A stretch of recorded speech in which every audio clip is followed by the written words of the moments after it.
Secret Service Director Julia Pierson was, as many outlets described, in the hot seat on Tuesday as lawmakers grilled her on lapses in the Secret Service's record in the wake of an intruder breaking into the White House earlier this month. Pierson testified before the House of Representatives Oversight Committee and clarified how far the intruder, identified as 42-year-old Omar J. Gonzalez, made it into the compound before being tackled by an agent. The officer then engaged Mr. Gonzalez. They crossed the east entrance hall together, made the left turn down the cross hall.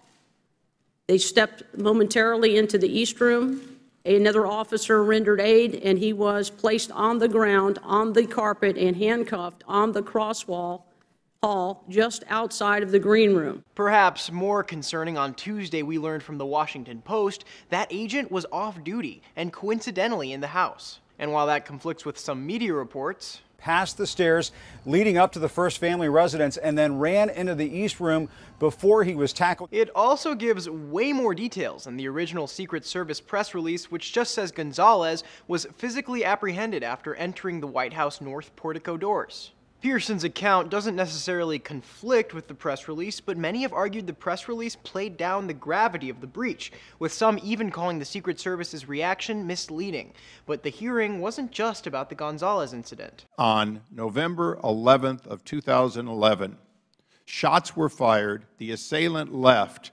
Well, in fact, the Secret Service supervisor shut down the response of people who believed rightfully there had been shots fired. That's referring to another report from the Washington Post from Saturday, which detailed how in 2011 it took the Secret Service 4 days to realize a man, Oscar Ortega Hernandez, fired a semi-automatic rifle at the White House. The Post, which has been doing extensive reporting on that and this latest breach, says at least one agent who said she thought she heard gunshots was told to stand down, and her concerns were later largely ignored. It's worth noting Pierson was the agency's chief of staff at the time and not director, but that didn't stop some lawmakers from questioning if the problem with the service isn't systemic. This agency, if they'd rather be a whistleblower than to bring their concerns, if you're heading an agency where the folks are not providing you with the information to do the right thing, to make the changes, how do you even know what the problems are?